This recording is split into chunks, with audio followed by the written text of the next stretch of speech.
Hey guys, so today I'm filming my Beauty Empties number 12. If you've never seen this video from me before, I have my playlist linked down below.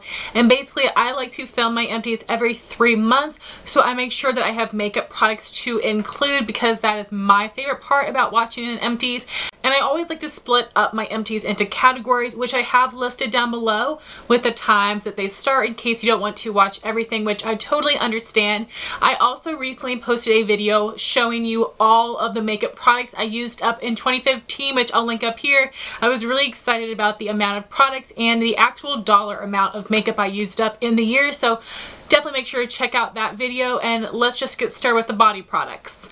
So the first thing I finished up, I actually did not use for my body. I used this to wash my makeup brushes. This is just the Johnson's Baby Shampoo. I have the super size bottle here, and this is amazing for washing my brushes. It gets out the makeup completely, and it's very, very gentle. So I definitely enjoy this, and I am going to be repurchasing this to wash my brushes. My next product is the Equate Walmart brand 100% Acetone Nail Polish Remover, and this is a 6-ounce bottle that retails for about 97 cents, I think, and I love that it's 100% acetone. I think it removes my nail polish really well, and it's only $1, and I love to buy this size of bottle because it completely fills up my CVS nail polish remover, which the actual formula of the remover is not that fantastic, but I've been reusing the bottle because it has a pump on it. So if you guys don't have this, I would highly recommend it. I know Zoya makes a nail polish bottle similar to this, but it is more expensive. So I would recommend this one.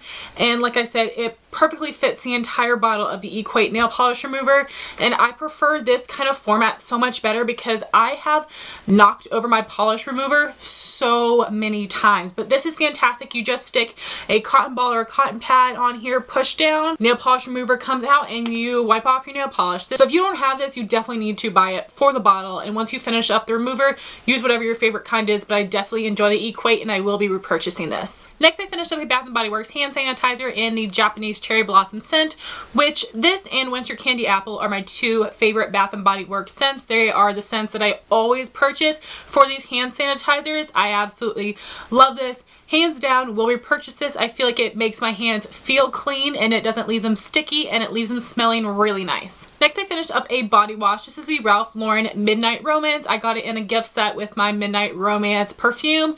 I love this. I really wish that you could buy these individually, even though it probably would be too expensive for my liking, but I felt like the scent really lasted on my skin. I usually use Bath & Body Works shower gels, which I really enjoy, but the scent does not stay on my skin. So this was a really nice formula, a really nice scent, and if you get one in a set, I definitely would use it, not just pass it along. It is a pretty good product. Then I finished up a little perfume sample of the Viva La Juicy Noir, which I absolutely love, and I did just get the full size for Christmas. I absolutely love that scent. I think it is fantastic. It is a deeper, warmer scent, which is very different than what I usually buy, but I really, really enjoy it and would recommend you guys get a sample to see for yourselves what you think of it.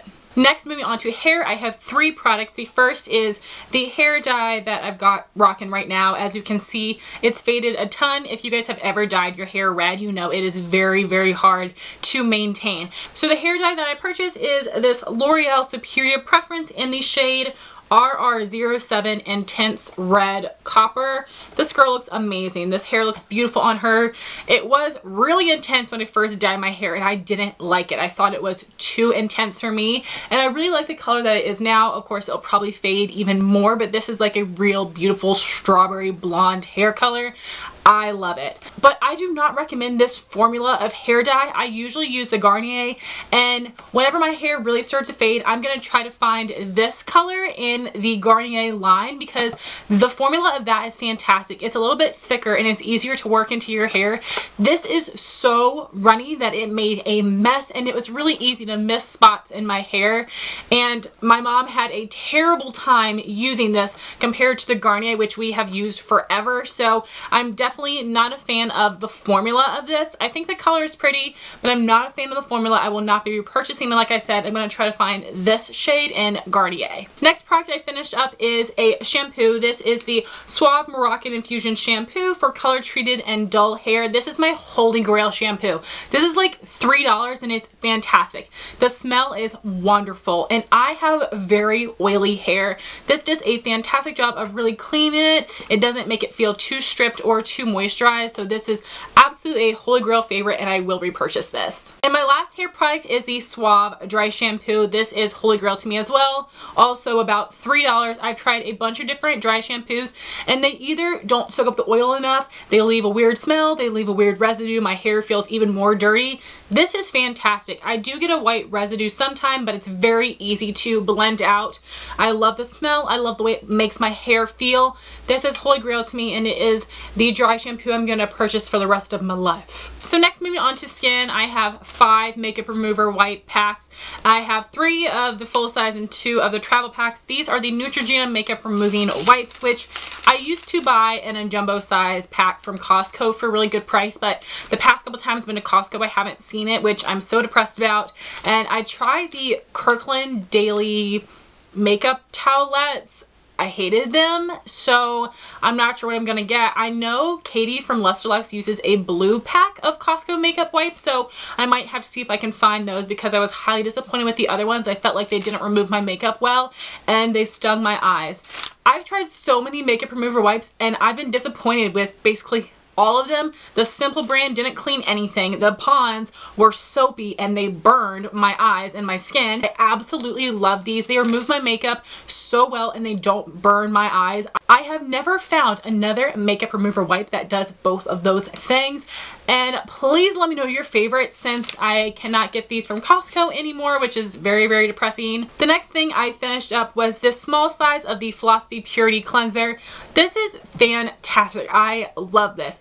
I don't use this to take off makeup. I use this in the morning just to refreshen my skin. I really do like my deep nitty-gritty skincare at night, and then in the morning I just want to wash off that layer of oil that has come up over the night and just have my face nice, clean, and fresh to apply makeup on top of. I love this. I think it's fantastic. Right now I'm using the Acne Facial Cleanser from Mario Badescu, and I love this though. I would definitely repurchase this. It's a great formula and I really like applying it. It feels nice and smooth. My skin feels silky afterwards, and it's easy to wash off in the morning. So definitely love this and I will repurchase it. And lastly, for skin, I finished up the Clearasil Rapid Action Pads. I love using these at night if I'm feeling really lazy. I'll take a makeup remover wipe off the makeup, and then take one of these pads and make sure my face is completely clean. This does have salicylic acid acne medication in it, which is really good for my skin because I do tend to have a couple breakouts here and there. Now, this is a product I would not recommend using as your one and only cleanser, because it isn't going to like deeply clean into your skin. It's just gonna like remove that layer, and it's gonna kind of strip your skin. So it works well because I have oily skin, but if you have really dry skin or sensitive skin, I don't know if I'd recommend this because this is pretty strong, but I definitely love it. I've purchased it for years and I will continue to repurchase it. So now moving on to makeup. In the past 3 months, there is one product that I have hit pan on, and that would be my Urban Decay eyeshadow in the shade Naked from the Urban Decay Naked palette. I love this. It is a fantastic shadow to use as a transition shade. I love Urban Decay shadows, but I feel like the quality of the mattes is the best in the original Naked palette than it is in, let's say, the Naked 3. Those are still nice, but the mattes in this palette are fantastic. Naked and Buck are incredible warm tone transition and crease shades for me. If I ever finish up Naked completely, I would probably buy it in a single. I really enjoy it. It is very warm tone without being too orange. Fantastic formula. Definitely love that shade. My next product is one that I did not finish up, but it's one that I'm getting rid of. This is the Catrice Ultimate Lash Multimizer Mascara. I did do an entire review video on all the Catrice products that I tried out from Ulta. I'll link that up here in case you want to hear more of my thoughts about the brand. But this is what the wand looks like. It is a plastic bristled brush, and it is a pretty wet formula. So my lashes are very thin, and I don't have a ton of length or a ton of volume volume. They're not terrible lashes. They hold a curl pretty well, but I'm always looking to amp them up. So this mascara did give me some length and separation. It was pretty, but it wasn't one of my favorite mascaras, so I decided to give it to my sister to try out. My sister has very long, full, thick lashes, and she hated this. It clumped her eyelashes together so bad, and the reason it did that to her is because these bristles are so short. Now that works for me because my lashes are very thin, so it can completely go through my lashes.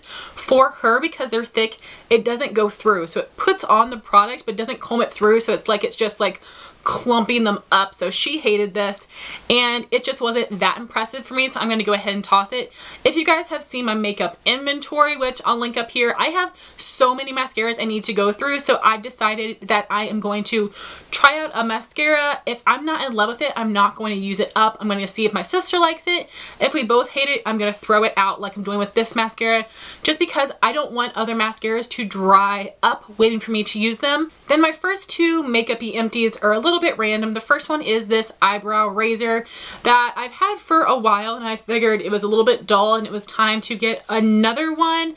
I love these. I buy them from Walmart in a 3-pack. They are a little bit expensive for what they are, but they definitely come in handy. I use this in the middle of my brows and around them to shave off any peach fuzz. I don't use this to remove actual like colored dark hairs. I use this for peach fuzz, and it does a fantastic job. My next product is an OCC Lip Tar in the shade Memento, and I did not use this up. I transferred this to another packaging. I now put it in a lip gloss tube, and it works so much better that way because these are very pigmented glosses, but they are very difficult to apply. So putting them in a container with a doe foot applicator is just so much easier to use. But honestly, I don't know if I got a bad one or what. I don't know if it had been sitting at Sephora for too long, but it keeps separating, and I don't love the formula. So I do still have that lip tar. I'm gonna try to play with it a little bit more, but I might end up decluttering it because I just really was not that impressed with the formula, which was so disappointing because people have been raving about lip tars for years. Now moving on to products that I actually used up. First, I have 2 primers. This was a little sample of the Estee Lauder Mattifying Primer, which I love. I have another sample that I'm using right now that does a fantastic job of mattifying my skin, and it also feels super smooth. The Becca and the MakeUpForEver Matte Primer are so sticky. They're difficult for me to blend out, and I just don't love those a ton. I like this one a lot better because it just has a nicer texture. So I probably will purchase that in the full size since I do get my discount, but it is a little bit expensive, but I really do enjoy that formula. I don't think it is like the end all be all mattifying primer for oily skin people, but it is a nice one. Then I finished up the NYX Angel Veil Primer. I actually cut it open and scooped out all the product. I used this for a very long time. It was $16, which is very expensive for a drugstore primer, but it did last me for a while. This is supposed to be a dupe of the Hourglass Mineral Veil Primer, which is supposed to be incredible for oily skin.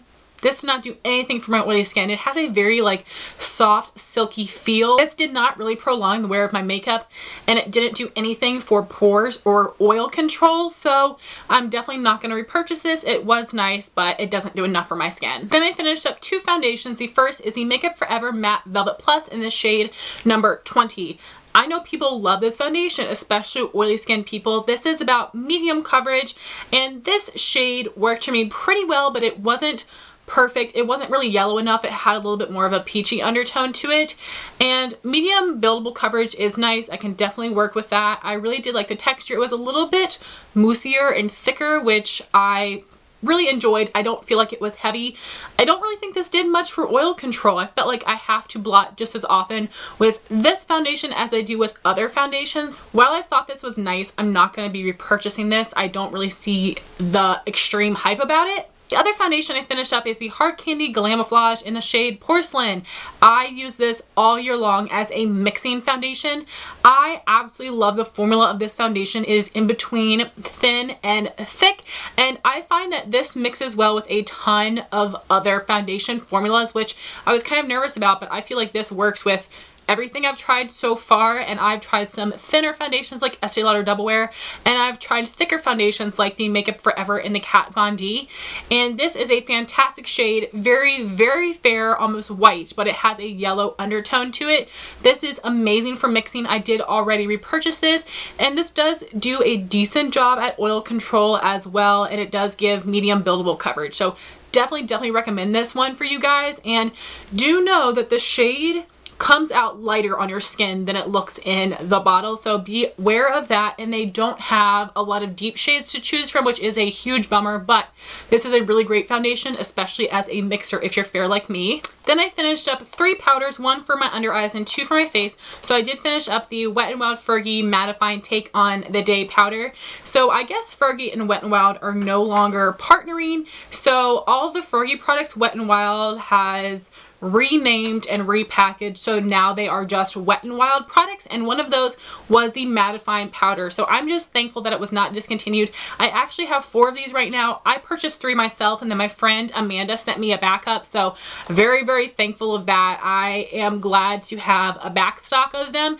But if you are able to find this at Walgreens or CVS on sale, definitely pick it up, because it's not being discontinued, and I believe the formula is supposed to be the same, but if you can get it on sale, why not? So this is holy grail to me. It's a great dupe of the NARS Translucent Crystal Light Reflecting Setting Powder Pressed. It is my favorite under eye setting powder. I wouldn't recommend it for the whole face because it does have a little bit of shimmer to it, and you'll go through it incredibly fast if you use it for your whole face. But under the eye is fantastic. You only need a tiny amount. My next powder is for the face. This is the L'Oreal True Match in the shade W1 Porcelain. I hate this powder. This gives coverage. Fantastic. The color, not good. A little too orangey. Also, this does nothing for oil control. I had to touch up so much using this powder, and it really changed the color of my foundation. Emily Noel 83 has been raving about this for years and years and years. It was actually in her Emily Awards this year, and I just don't love it. So I'm not going to be repurchasing this, but I still want to say it's probably a good product for other people that aren't as oily or as fair as me, because Emily loves it. My next powder is fantastic. This is the Maybelline Fit Me Matte and Poreless Powder in the shade 100 Translucent. This was one of my 2015 beauty favorites, which I'll link up here. I absolutely love this. I did go through it relatively quickly, but that's because I'm like a powder fiend. This is very fair with a yellow undertone. It does give nice coverage, and it does help keep me matte, and the shade is perfect for me. So this is a new holy grail favorite of mine. Will definitely repurchase this. Lastly, for face, I finished up the Boots Expert Shine Control Papers. These are okay. I will not go out of my way to repurchase them. I actually much prefer the e.l.f. On the Spot Blot Mattifying Blotting Papers. Very long name, but I think those are fantastic. I did do an entire e.l.f. review of their new products, which I'll link up here. I love the format and the packaging of those blotting papers, but I also love the actual papers themselves. They do a great job of blotting off my oil without taking away any makeup. I found that these could sometimes remove the makeup around the area I was blotting, so I would not repurchase these, and I would recommend the e.l.f. instead. Next, I finished up 2 eyebrow pencils. The first one is the Anastasia Brow Wiz in the shade Taupe. I love this brow pencil. It has a very precise point. I love the consistency. It draws onto brow hair and onto skin very well. The Taupe shade was a really fantastic light cool tone color for my hair. This is a fantastic formula, but it is pretty expensive for how quickly I go through this, and I find that the NYX Micro Brow Pencil works exactly the same for me. Other people don't feel that way, but for me personally, I feel like it works exactly the same, and it retails for $10, and you can often use your Ulta coupons. You can get it on sale, so I would definitely stock up when you can get it on sale, and the formula is fantastic of the NYX. I love the Anastasia, but it is a little bit too expensive when I can get the NYX and it performs the same. So I'm going to be buying that from now on. I also finished up the L'Oreal Brow Stylist Sculptor in the shade Blonde. My friend Grace sent this to me. This was a really fantastic brow pencil. It was a little bit more warm tone without being too red, and this is a pencil that you have to sharpen, which I did like this formula. It drew onto brow hair and onto skin really well. But I don't love wooden brow pencils because I feel like they don't apply as precisely because the tip isn't as fine. And while I do have thick brows, they are very uneven. I have bald spots, and it takes a lot of work for me to get them to look pretty even. So I need a pencil that is very small and precise so I don't end up having brows this big, you know what I mean? So the formula of this is fantastic, but I am going to be purchasing the NYX brow pencil instead. Next, I finished up another of the Maybelline Line Stiletto liquid liners. This used to be a holy grail to me. It is not anymore. The formula has changed over this year. I've purchased several of them and found that they are all very disappointing because the formula is now very thin and watery. It is not very pigmented black, so I would have to layer it a bunch of times. So I'm not going to be repurchasing this anymore. Please let me know your favorite liners. Right now I'm using the Essence Waterproof Eyeliner Pen, which is nice, but it's already starting to dry out, and the Physicians Formula Eye Booster, which I am enjoying that liner so far. So let me know your favorite liquid liners. Then I finished up 2 lip balms. This is the EOS Smooth Stick and Sweet Mint, which I purchased from Ulta. My friend Amanda told me that she saw these pop up at her Target, which is fantastic. I love that these sticks are being found at more locations. And then I have the Sphere in Vanilla Mint, which is supposed to be more of a moisturizing formula. I think it performs pretty much the same as the regular Spheres in terms of moisture, but I love the Vanilla Mint scent, and the Sweet Mint scent is fantastic too. I love both of these lip balms. The formula is the same, it's just the format that's different. The stick is much easier to take in my pocket, and the Sphere is great for your purse or for your nightstand. I love having both of these formats on hand. The formula is fantastic. It is the perfect consistency for me between thick and thin. I feel like it actually moisturizes my lips and it hangs around for a while, so definitely would consider these holy grail, and I will be repurchasing these. And lastly, I finished up one colored lip product. This is the Tarte Matte Lip Surgeons in the shade Exposed. As you can see, I've completely cleaned this out. This is a fantastic peachy nude for my skin tone, and this is the most comfortable matte formula, and it's very pigmented. I really wish Tarte had more shades in this line. I think they have about 6 or 7, which I really wish they had more. They're all very like natural everyday shades. This is so beautiful, and I actually already repurchased this with one of my Ulta 20% off coupons. I love this. It is $24. That is expensive, but to me, it's absolutely worth the money. So guys, that was my Beauty Empties number 12. I hope you all enjoy this. I would love to know what products you have used up recently and what your thoughts are on the products that I finished. Thank you all so much for watching. Please rate, comment, and subscribe, and I'll talk to you soon. Bye guys.